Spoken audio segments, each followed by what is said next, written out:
You're listening to the House Hacking Podcast, the blueprint for one of the best financial life hacks there is. House hacking. If you are looking to get ahead financially or learn about the easiest way to get started with real estate investing, then you are in the right place. Stay tuned and join a community of individuals from all walks of life that use house hacking to eliminate their housing costs and accelerating their path to financial independence. Your number one place for all things house hacking.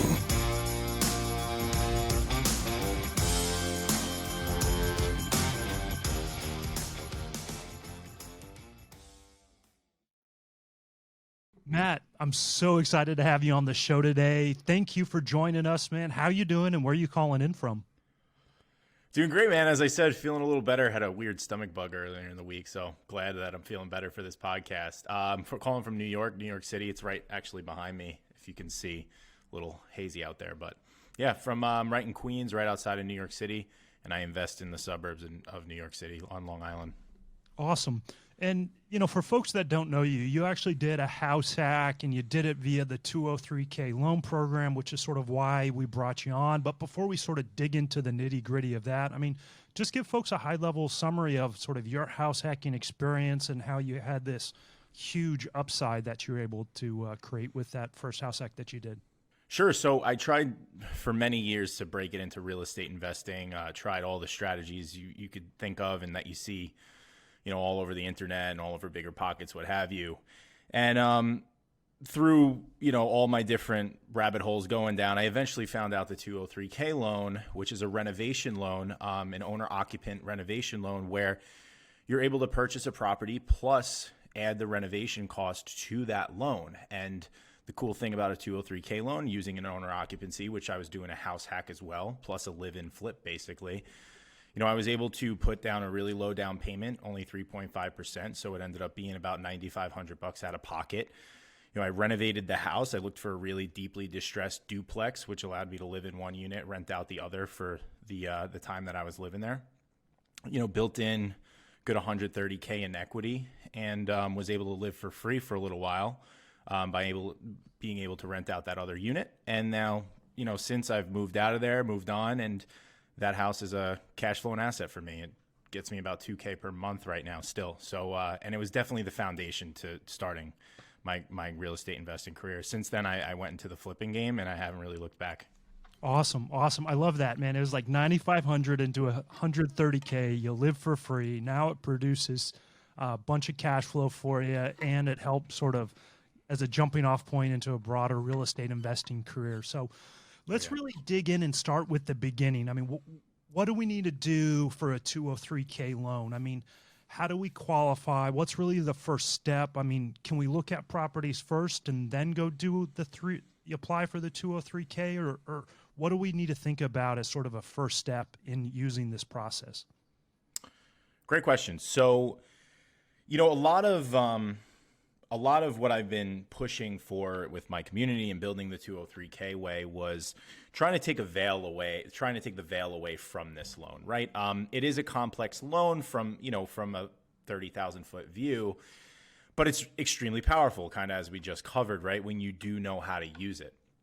So, you know, my goal has since then been to get, you know, anyone that follows me, you know, give them the right foundation that they need to really take advantage of this loan. And the number one thing, and this is learning from my mistake on this loan, okay? So I got into this loan and ended up using a family friend to do the loan for me. He was pretty much the only mortgage broker that I knew. He's who I called.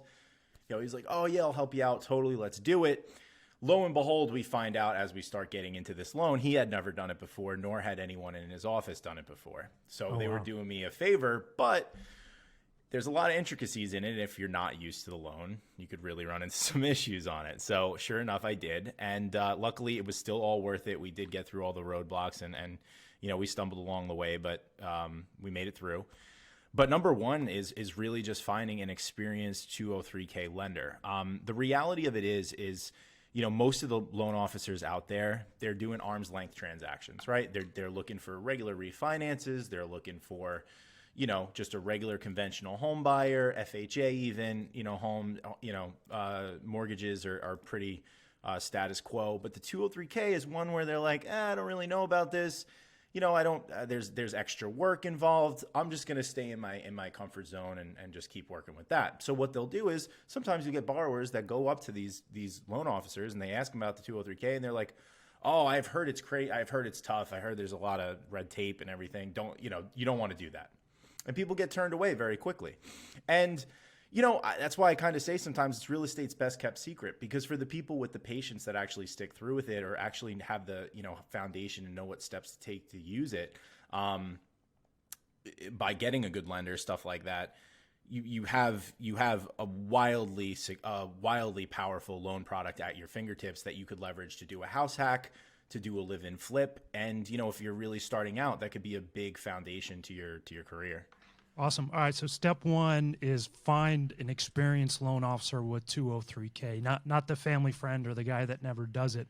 And then what are going to be like the basic requirements to qualify? Is it just like FHA? You only need to have 3.5% down, okay credit, doesn't have to be phenomenal. Anything that's different from qualifying than say like a traditional FHA loan or from a, conventional loan? No, so you hit the nail on the head. It's an FHA loan, right? So it is backed by the FHA. Same rules apply. Owner occupancy for 1 year. They're looking for, they say 580, but banks are, they're going to put some overlays. They're usually going to look for like a 600, 620 credit score. They're going to look for 2 years of pretty solid income. Right. I say to anybody, if you have a stable job, a stable income, you can get approved. Right. Yeah. And then, on top of that, 50% debt to income ratio, pretty liberal there. I mean, that does give a lot of people the opportunity. That's based off your gross income. Always remember. So 50% debt to income is, I think, pretty forgiving. So yeah, I mean, I, as far as all the loans out there, I would say it's probably the most forgiving mortgage in the industry. Awesome. There's really not many other mortgages out there that have, lower requirements than that. So it really is very attainable for almost anybody. Cool. All right. So qualifying's pretty easy. So we meet that experienced loan officer, we get qualified, looking at properties, really what should we look for? I mean, is there a minimum amount of renovation we have to do or a max that we have to do or can't go over dollar amount? Can we do the work ourselves? Can we hire a contractor? What are the requirements on that side from the 203? All great questions there. So let's unpack them, I guess, one at a time. So the first one you said was how to look for deals, right? And just what to look for. So yeah, the beauty of the 203k is that you do not, like other FHA loans, right? Where an FHA loan is kind of a little stringent on, the house that you're about to buy, right? You can't really have, a faulty roof, or you can't really have a leaky foundation or anything like that. They're really big on that. And then, the seller needs to come up with something to fix it before you're able to close. Yeah. What's great about the 203k is you're getting pre-approved on the idea that you are going to meet the requirements and have a code compliant, safe house when you're done with the renovations, right? Yep. So this allows you to buy any as-is properties, foreclosures, properties that usually are only looking for cash investors. The reason they're looking for cash investors is because they know these houses won't qualify for a conventional or an FHA mortgage by itself. Renovation loans, you will qualify, okay? Renovation loans in general, 203ks, home style loans, choice renovation loans, they all give you the opportunity to do whatever you need to do to get that property up to snuff. So, when I looked for deals and when I was looking originally, I had 3 or 4 years of just studying real estate, right? Like I said in the beginning of the episode, I really tried to crack it in a lot of different, with a lot of different routes. And I was learning the fundamentals of real estate, and really, it doesn't change, right? You're looking to buy an undervalued asset, right? That's beat up. You're looking to build some equity into it, by forcing equity by doing a renovation, and you want to forecast and look at roughly what it would be worth when it's done.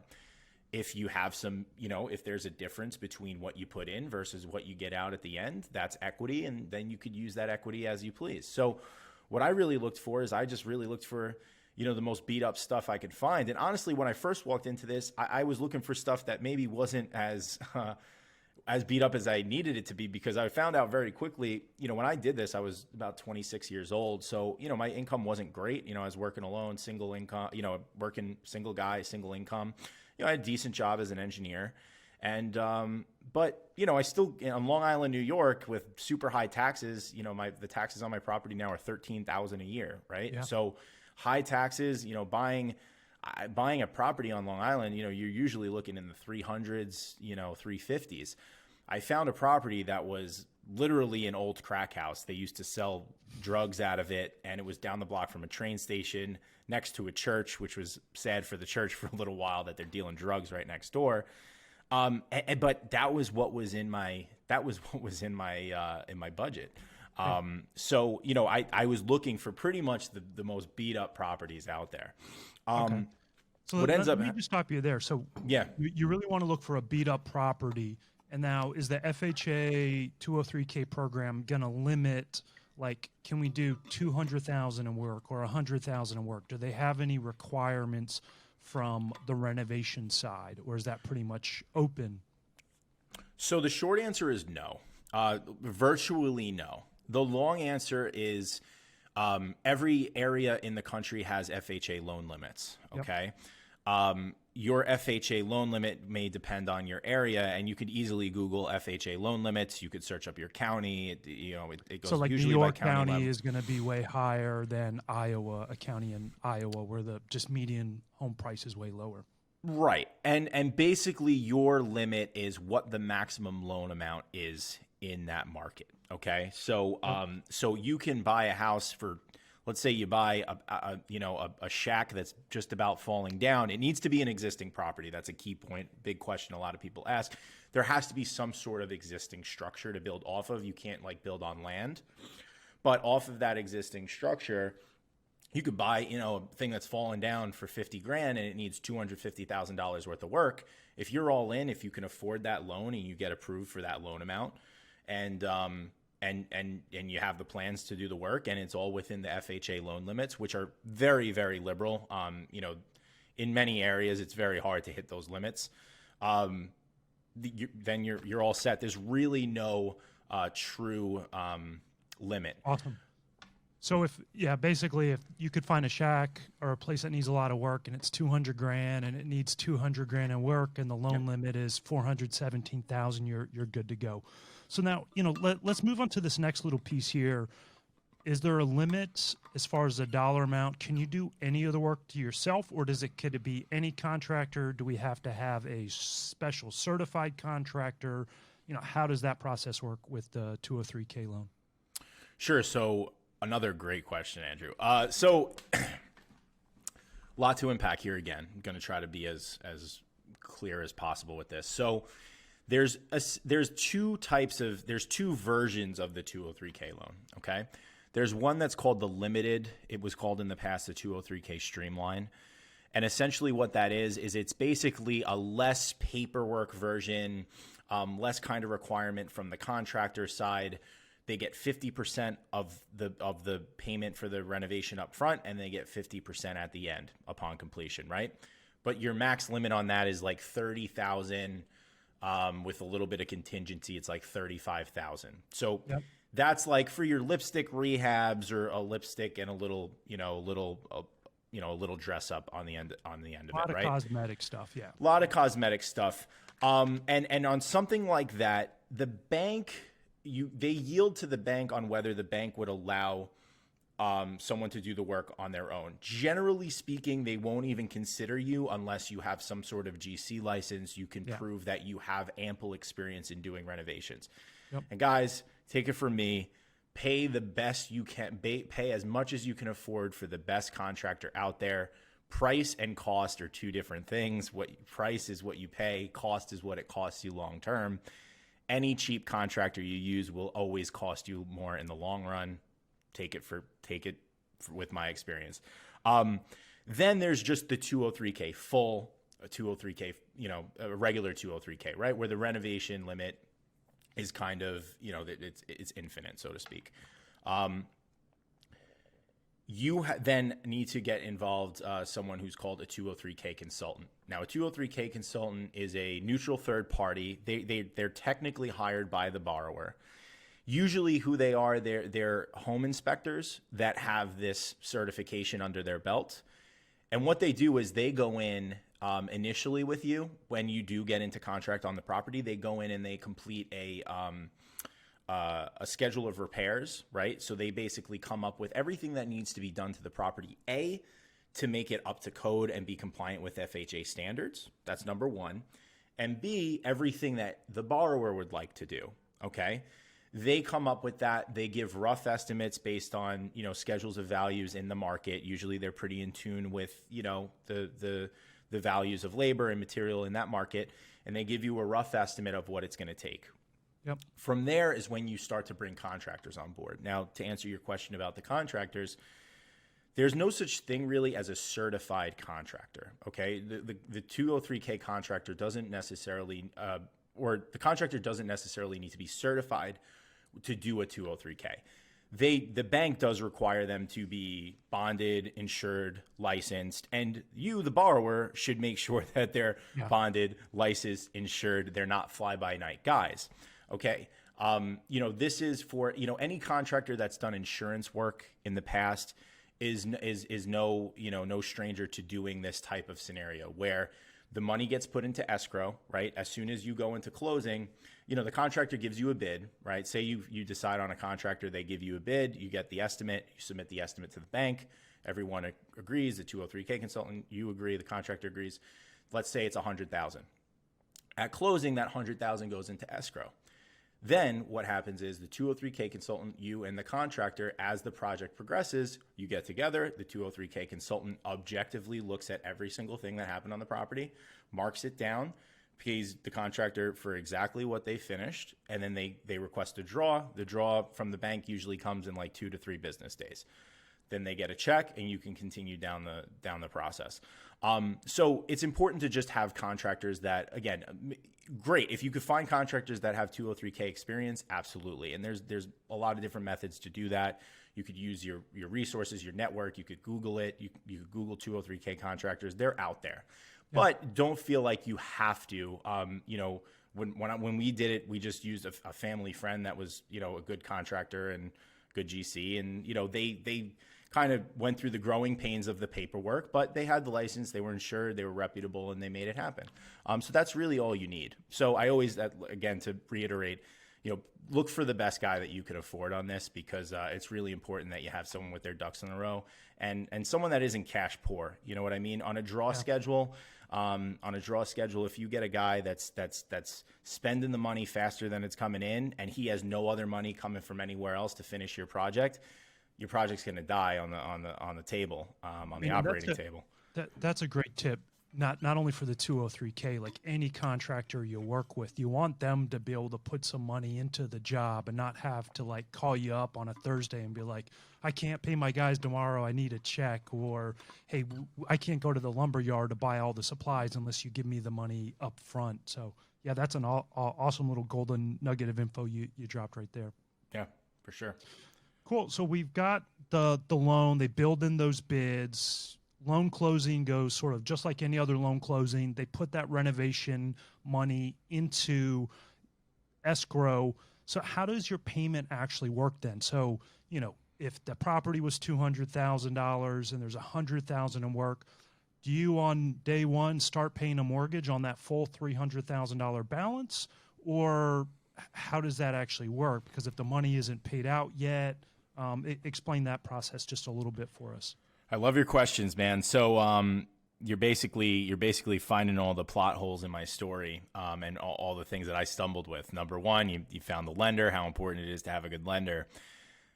This kind of ties into that. So when obviously the house that I bought, it was in shambles. I mean, it was really in terrible shape, unlivable, right? So it was probably the day or two after I signed my loan, I found out about this. But the 203k understand that when they built the guidelines for this loan, they understand that you probably won't have, if you're buying a beat up property and you're doing a renovation on the home, you probably can't live in it, right? So what they allow you to do is they allow you to wrap up to the first 6 months into your mortgage, okay? Yep. First 6 months mortgage payments. Now, I didn't do that, and that was something I learned. And, I was paying for a house that I couldn't live in, but it is my house. It was what it was, and I was able to do it. But that is a big thing, and my lender didn't know that was doable, because I would have absolutely taken that bet, because at the end of the day, right now, my tenants pay that mortgage. I don't, right? So it's not, in the long run, it's not my money that's coming out of my pocket. But yeah, so day one, basically what happens, you close on the property, your contractor starts up, they mobilize. It's very important, guys. If I could give you another quick tip, make sure that when you do get your contractor on board on this, that you have an idea on when your closing date is, and you have an agreed upon start date with your contractor that isn't too far from that closing date, because you don't want this thing to start dragging, or that you close and you didn't even come up with a date. Because if they're a good contractor, they should have, if they're ready to go day one, that should also be a red flag, right? They're just aching to get the money from you. They should be they should be busy. So make sure you schedule that out. You'll usually have a month or so to be able to forecast that out. So anyway, they'll get started, they get going. And again, that money's in escrow. Usually in a lot of cases, they don't start with a deposit, because that money's guaranteed, because it's in escrow. You have signed a contract agreement with the contractor. It's in black and white that they are going to get paid, objectively at every milestone throughout the project. So they don't give them a deposit, but you can get your first payment within a week or two, right? Sometimes they'll give you, but they'll get mobilized. And then, after demo, that first kind of milestone, kind of the same way any other contract project, construction project goes at that point. You come in and draw schedules every significant completion milestone. Say they got all the demo out, they started roughing in whatever they need to rough in. Then you can bring out the 203k consultant. You go out, the contractor goes out, you walk around. Consultant agrees, everybody agrees. It's kind of great for the borrower too, because the borrower doesn't need to get in a tit for tat with the contractor, which is, from a contractor standpoint, you should love that. My dad was is a general contractor, and I grew up in the business, and he's told me, I grew up and knew the horror stories of homeowners holding back 15 grand because they don't like the hardware on their cabinets. You know what I mean? That doesn't happen with a 203k consultant on board, right? They're an FHA certified consultant. They're here to make sure that everybody's covered and everybody's fair. So that's really how the process starts going, and what you should look for. Awesome. So let's share a little bit more details about your property. I know you said you put $9,500 for the down payment, the 3.5%. It was a crack den next to a church. What was your actual purchase price of that? And then how much was the renovation cost? Sure. So I ended up picking it up for about $270. The renovation ended up being $80,000. It's pretty full gut reno. Yep. So it was all in. My loan amount was $350K. Right. So this was a duplex, right? And then yes. How many bedrooms and bathrooms were on each side? So they were both 2 bedrooms when I bought it, but I was able to change the layouts on both of them. They were just on top of each other, one over one. Yep. But I was able to change the layout a little bit and squeeze in like another smaller 3rd bedroom, put the closet in, made it legal, everything like that. So got those in there. I had an idea that when I would be done with the work that it would reappraise in the 4s. I didn't really know exactly where, but I felt, because it's kind of like a rough, like not like I knew, like going into it, I was like, I don't know if this is where I would want to live, but then I would reframe my mind and be like, this isn't my forever home, right? This is going to be the home that feeds my forever home, right? This is going to be my future. So, right down the block from the train tracks, in the front of it is a row of bars and all the parking lots from the bars. So just whatever, but a good rental location. So didn't know where it was at. So I still knew that, if that was even 100K in equity, that'd be awesome. So the appraisal came back after I was done with the renovation at 480. Man, So I was able to get 130,000 more. 130K, yeah, on that. And, and it was great because, number one, the town was happy with me. I took a house that was literally their nightmare for the last year. It was a crack house. It had a slumlord landlord. They tried to cram another apartment in the basement. I definitely didn't do that. It was just a wreck. So, me fixing that up, they really liked it. And, there's enough floor space and it was a desirable enough location. And we just did so much work to it that it really ended up looking great and building some nice equity on the back end. And then it was worth 480. Your final loan all in was 350. What was the mortgage payment with taxes and insurance on it? Sure. So I think when I first,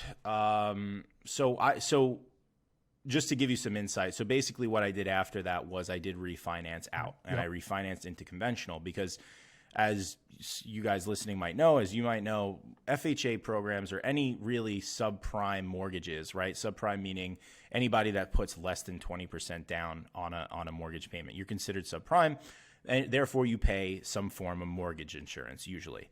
That's a range or a percentage point or so based on your total loan amount each year for as long as for FHA, it's for the life of the loan. So what you do is you refinance out when you have at least 20% equity in the deal. For me, knowing I was house hacking, knowing that I was, trying to get my loan payment covered, I knew that was a nice little boost of cash flow. So what I did is I immediately refinanced because I had more than enough equity. I immediately refinanced into conventional. So from there, I don't really remember what my original was. It was around 3,000. And after I refinanced out, it was just about 2,900. So it's gone up again a little bit because of taxes. Taxes in New York are insane. Again, 10 taxes right now on the property about 13,000. It started when I bought it at around 9,500 or 10,000. Yeah. So that's boosted it. What was the other side did you get in rent for that when you first moved in? So I was getting about 2,400. So, I was coming out of pocket with a little bit at the time, probably about $400, but I mean, it was a very short time. Living in a borough for $500 is pretty cheap. Yeah. And then now you said you've got both sides rented, you've got some good cash flow on it. If you sort of think back through that process, I mean, what would you, if you could only pick one thing to do differently now that you've got all the 203k experience, what would you have done differently? I think the two things that I told you already, right? Number one, I would have wrapped the payments in. I mean, that definitely cost me some money in the beginning. $3,000 payment every month when you're 26. It's pretty much all my income for a little while. So, I would, thank God I was living with my family at the time, and I didn't have to pay rent, but I mean, I couldn't imagine if I did. Any of my followers that follow me or anybody that I teach, I make sure that they tick that box. It's literally a box tick on the application that I missed. So that's number one, and that also again feeds into the foundation of this is just having the right lender. Luckily, since I built this community, I've gotten into contact with so many excellent lenders. I do have a Facebook group, facebook.com/group/the 203k way. And I've met a lot of lenders and they're all really helpful and they do jump in there. These guys do it day in, day out. This is a niche for them, right? There's certain guys out there that they enjoy this. This is like their little, cut of business. So for the ones that do this, things go very smoothly for them. And they've had a lot of happy customers that found me through my Instagram and through my following and everything like that. And in retrospect, I don't regret it, but it's nice to see that there are people out there that are good at this thing and make it much more simpler for the borrower. Yeah, awesome. So get that mortgage payment wrapped in, and then we'll put the link for your Facebook group and your Instagram, which folks have to check out. That's how we originally connected over a year ago. I'll put all those in the show notes for everyone. And then, I mean, this has just been a huge upside for you. 130K increase in equity just blows your net worth out of the water. So, I mean, that's a huge success. Before we let you go, though, we like to ask all of our guests a set of final 6 questions. Are you ready for them? Yeah, absolutely. And before I jump into that, as you were talking about that, I did realize one other quick little thing that I would have done differently. Yeah, what was that? So obviously there's a number of different ways to tap into that equity, right? Like my goal was to tap into that equity and then go do another deal, which I did do a year later. I did a no-doc loan with a hard money lender who hard money lenders never even spoke to me prior to this. But once they saw that I did a flip, they didn't care how I did it. I didn't tell them it was a 203k, right? But they understood that I did a flip. I showed them before and after. I showed them my numbers. And that one deal opened up all the doors to hard money lenders, and I started getting access to all this capital, right? So I did do my next flip, and I actually didn't really have to come out of pocket with much of my own money because they saw the equity I had on that deal, and they used that as leverage and everything like that. But oh, that's awesome. Yeah, so I didn't really that was great. Now I didn't do a cash out refinance. I did a regular refinance. Okay. I didn't want to hurt my cash flow. I wanted to keep that healthy cash flow that I was getting. What I did do is a home equity line of credit. Now, I ended up going for the home equity line of credit after I had already moved out of the property. Now, if you're familiar with home equity lines of credit, you can get up to 90% loan to value on a home equity line of credit when you occupy the property. Okay. When you leave, it becomes very difficult to get home equity line of credits. I ended up looking all over the US for banks that were willing to do home equity line of credits. And usually they will do it, but like for a very low loan to value, meaning they'll only give you they'll only lend to you the difference of whatever your property is worth up to, a certain percentage point. Right. So, I was looking all over and I was getting like 65%. I didn't even have that, my loan amount was more than that. My loan amount was 75% all in, right? So I was able to find, a home equity line of credit program that allowed up to 80% for non-owner occupants.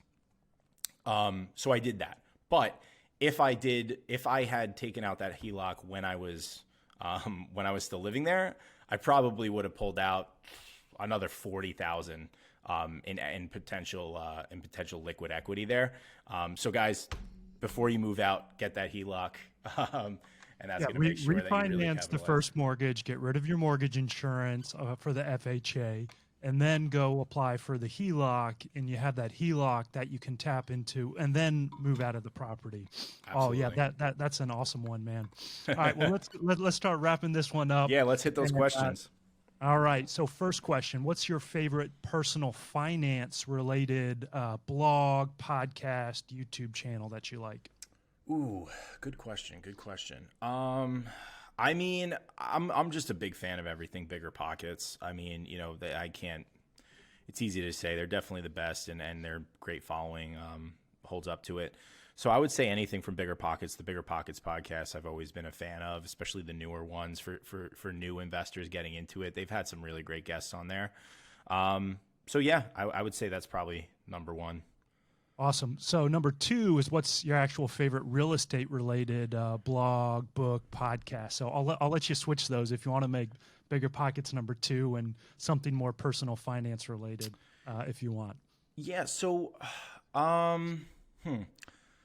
personal finance and real estate. I mean, to me, it's the same thing. And I'll be honest. I'll be completely honest with you, right? Like I look at real estate as personal finance to me. Like I don't think of real estate as my investment. It's my money. It's like, that's what it is to me. So I don't want to make it a cop-out answer, but Bigger Pockets and Bigger Pockets. No, I mean, I think it's a great answer, right? Honestly, it's double it up. Bigger Pockets for both. I feel like, guys, I mean, the fundamentals in real estate investing and the people that come through those doors and the people that tell their stories, they're inherently making just excellent personal financial decisions for the long term, right?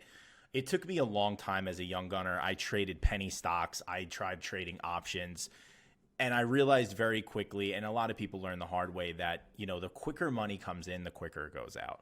Right. And as someone that came from an upbringing from a family who really didn't manage money right, and they attest to it and they get it, very blue collar, and they just didn't understand money.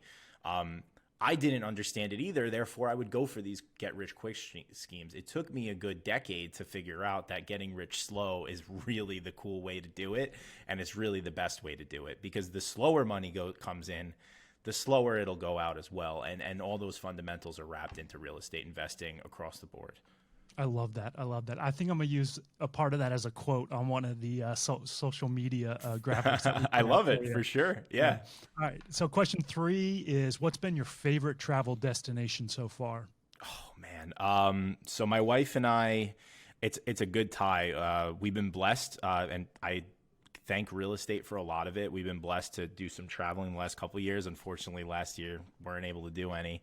But we went to it's a big tie. Greece, the Greek islands. We did Mykonos and Santorini. That was incredible. I love the Greek culture. And then we did Switzerland the year before, and that is by far probably one of the beautiful places I've ever been. Just beautiful, everything. Just the aesthetics of everything that the society has, plus just the backdrop of the beauty of the mountains and just everything about it. It was just an amazingly breathtaking place to be. Yeah, awesome. All right, so what's next? This is question 4 on your travel vacation list. So you could do, I'll let you do 2, like while COVID's happening, we might try to do this, and once COVID's done, you know, what's really there on the list? Love the question. So we were actually supposed to go to Thailand last year. Yeah. So we would still really love to go to Thailand. One thing that's kind of throwing a wrench into that idea a little bit, and it's a good wrench, is my wife is expecting. We're both expecting. We have one on the way. Man. That's yeah, awesome. Thanks. Our first one in May. So Thailand was kind of going to be our like last hurrah of, you know, being able to travel carefree without a kid on board, but now we're going to have one. So now we're kind of looking. Disney World is in your future here in another couple of years. Yeah. So actually, my engineering job, my day job, is I do work for Disney. And one of our jobs was to one of our goals was to go to Paris, Disneyland Paris, last year as well for COVID. But so I mean, we're thinking like more something local, maybe like an Aruba or a Disney or something like that. Hopefully, fingers crossed that we're out of the weeds soon. What happened? The baby moon? Is that what they call it? That last minute getaway before the baby comes? We actually did one already. We went to Lake Placid. We went upstate. Awesome. And we had a little winter wonderland in the beginning of January. So that was nice. Awesome. All right. So question number 5, what is your biggest bucket list item that you have not accomplished yet? Oh man. Great question. It's a weird one, and it seems very egotistical, but I just want to fly private jets, man. I want to not fly them myself, but I think it would be such a cool thing. I always tell people, I feel like I'd say I made it if I could just hop on private jets when I want. I'm not a big real estate guru with Lamborghinis or anything, man. I just love real estate, and I'm an average Joe. I like to think that really loves real estate, but I always thought there was a cool allure to just jumping on not having to go through TSA, just come out of your Land Rover, your Range Rover with your overnighter bag and get onto a small Learjet and take off. I always thought that was cool. Yeah. So that's on my bucket list. All right. Well, you just get a couple buddies together and y'all rent it out and go from like New York down to the Caribbean or something. It wouldn't be that bad if I know it's attainable, and that's what's funny. It's just a weird thing that it's one of the first things that comes to mind to me. But I don't know. I always thought there was just a cool allure with that, and hopefully I'll be able to do it one day. Awesome. All right. So the 6th and final question: what is your favorite life hack? This is something that changed my life and changed the way that I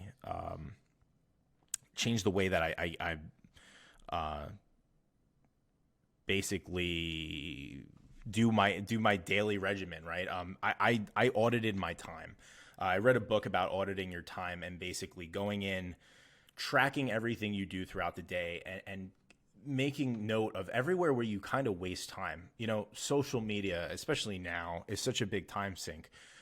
Before you know it, like TV, anything like that. I'm not a big TV watcher, but social media, me being such a producer on social media has its implications of always being on it. And it's very easy to get sucked into that rabbit hole of starting to scroll your news feed. So auditing my time and then now scheduling out my days ahead of time. Having your schedule set the day before has changed everything for me. If you block out your time and you set specific goals with the different hours you have throughout the day, start with an hour, right? Just, you don't have to break it down into small little bits and pieces, but start with an hour. Just be like, for this hour, I'm going to look at properties just for this hour. And then, like, it sounds bad, but like, even schedule in your free time, schedule in your family time. It seems kind of superficial, but it is very important. And it's a great way to kind of make sure that you have some structure to your life, and make sure that you don't lose the most important asset on the planet, which is time. Awesome. Yeah, man. Well, thank you again for really being on the show. For everyone that's listening, go check out the show notes. We're going to put in everything we called out during the episode. We're going to put his social media handles for you so you can go follow him. And then he also has a really awesome 1 hour long in-depth training on the 203k program. So, we only spent half an hour or so going through it.